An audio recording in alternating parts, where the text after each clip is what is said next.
Voici venir, non pas le temps des rires et des chants, mais la question du jour. Yes or no, say yes or no, yes or no.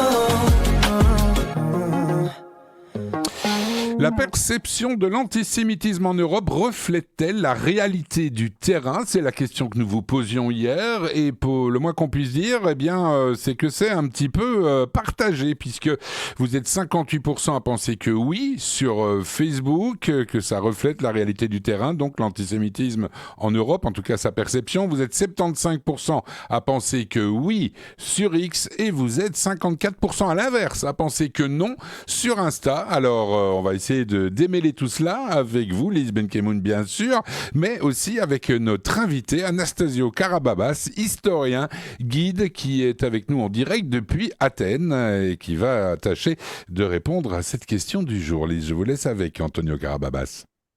Anastasio Karababas, bonjour. Question de l'antisémitisme en Europe qu'on voit donc dans cette carte qui est l'opinion des gens face est-ce que l'antisémitisme est ou pas un problème dans leur pays?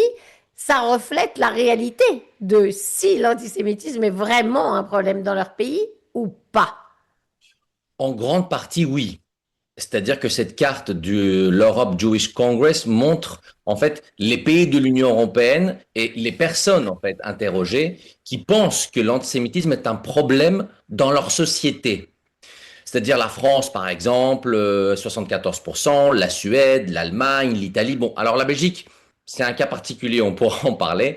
Mais en tout cas, quel est le point commun de ces pays? Où est-ce que les gens pensent que l'antisémitisme est un problème quotidien, presque? Les pays où il y a une forte communauté juive, alors entre guillemets, forte communauté juive, hein, bien sûr, les pays où il y a une forte communauté musulmane, les pays où il y a une médiation des actes antisémites importante, c'est-à-dire que les gens, dans les médias, on en parle, et où il y a, là où il y a un débat public intense. En revanche, les pays où les gens pensent que l'antisémitisme n'est pas un problème dans leur société, la Roumanie, 28%, la Grèce, 24%, l'Estonie, 9%.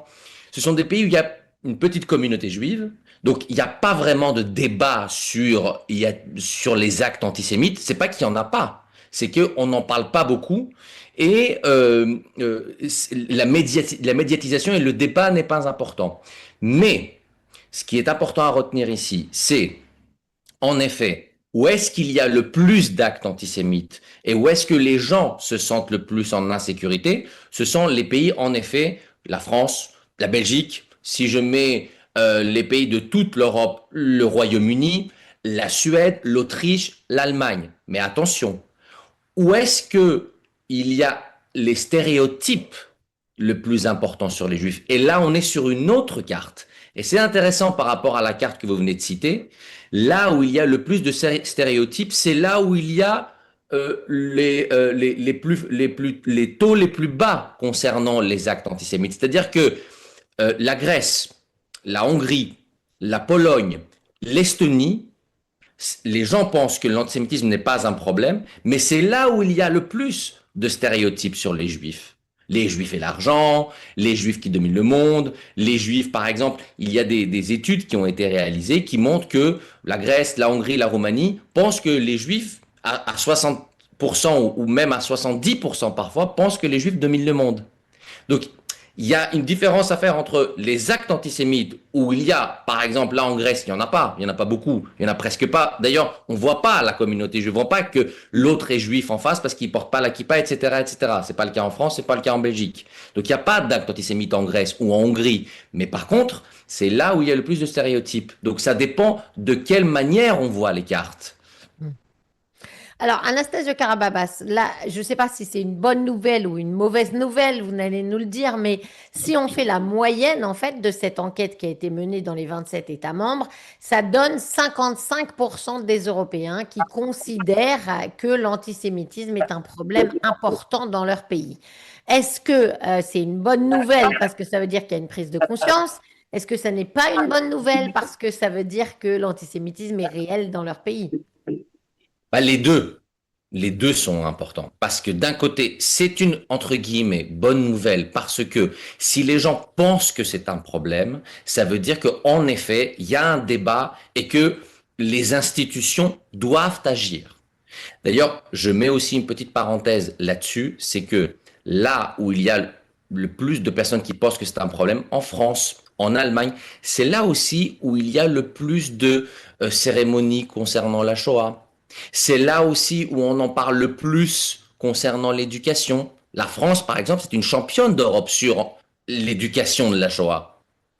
Mais c'est un problème, pourquoi? Parce qu'en France, par exemple, il y a une explosion des actes antisémites. Alors oui, d'un côté, on pense que c'est un problème, mais en même temps, de l'autre côté, on voit une communauté juive qui est repliée sur elle-même parce que quand tu veux porter une kippa, par exemple, bah, tu prends un risque quand tu sors dans la rue, quand tu prends le métro. C'est le cas en France, c'est le cas en Belgique, c'est le cas au Royaume-Uni. Alors la Belgique, par exemple, ce qui est curieux avec la Belgique, c'est que d'un côté, les actes antisémites sont importants, mais en même temps, de l'autre côté, sur cette carte que vous avez expliquée, seulement 51% des Belges pensent que c'est un problème dans la société de l'antisémitisme. Donc la Belgique, c'est un cas un peu particulier, je dirais, en Europe là-dessus, parce qu'il y a des actes antisémites, il y a des tensions, mais en même temps, de l'autre côté, la société belge, à moitié, pense que c'est un problème. Alors, effectivement, il y a toujours une différence entre la perception et la réalité. C'était l'objet de notre question. Néanmoins, dans, on va dire, la moitié des cas, ce que les gens constatent aussi, c'est l'augmentation de l'antisémitisme depuis quelques années. Et là, il y a quand même 47% des Européens qui ont la sensation réelle que l'antisémitisme a augmenté, et particulièrement, évidemment, depuis le 7 octobre.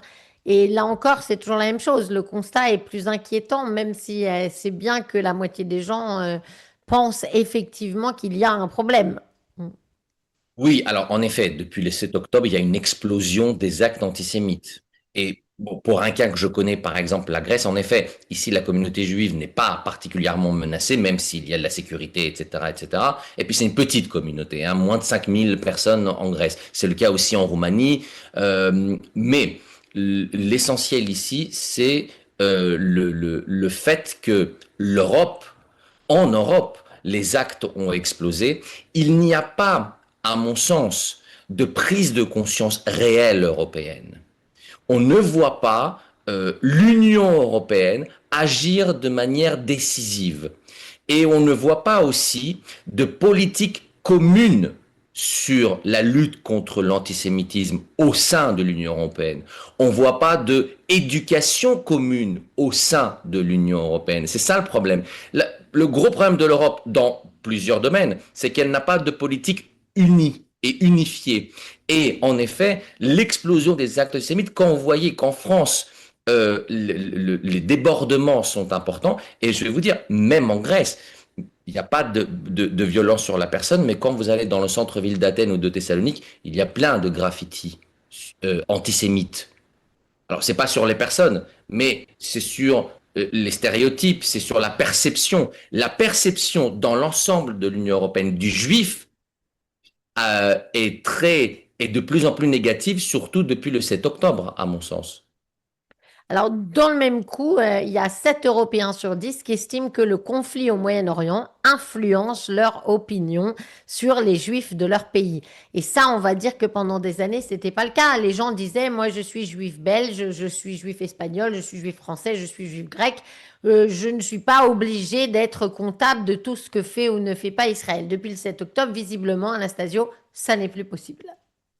Il est clair, et il faut le dire clairement, la guerre entre Israël et le Hamas a été importée largement en Europe. Elle a été importée par qui? Elle a été importée par les partis de gauche radicale, de gauche de manière générale, à voir en fonction des pays, parce que ça rapporte des électeurs. Il faut voir la France, par exemple, avec Jean-Luc Mélenchon. Et donc, cette importation du conflit par les partis de gauche, cette importation du conflit et cette instrumentalisation du conflit par des communautés aussi musulmanes. On ne dit pas que tous les musulmans importent et que tous les musulmans ont une haine vis-à-vis des juifs, mais là où il y a communauté musulmane importante, il y a eu aussi importation. Les frères musulmans, vous savez, qui souffrent et on doit tous être solidaires. Donc tous ces éléments-là ont fait que largement en Europe, on a associé Israël aux Juifs. Et donc, comme si les Juifs étaient responsables, si vous voulez, de ce qui se passe sur place. Alors qu'on ne le fait pas avec d'autres communautés, hein, je veux dire.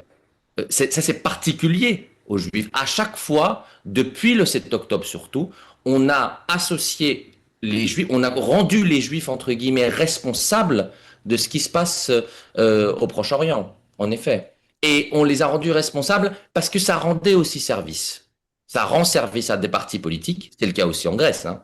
Ça rend service à des communautés musulmanes. Et si vous voulez, ça donne de la nourriture à la haine. Vous avez vu ce qu'ils font en Israël aux Palestiniens, donc on va leur faire la même chose en Europe. Ouais, c'est vraiment compliqué. Merci beaucoup, Anastasio Karababas, d'avoir été avec nous ce matin. Je rappelle que vous avez écrit un livre qui s'intitule La Shoah, l'obsession de l'antisémitisme, qui est paru en 2020. On rediscutera malheureusement sans doute avec vous de ces sujets qui n'ont pas l'air de s'améliorer énormément. Bonne journée à vous, à très vite. Merci d'avoir été avec nous.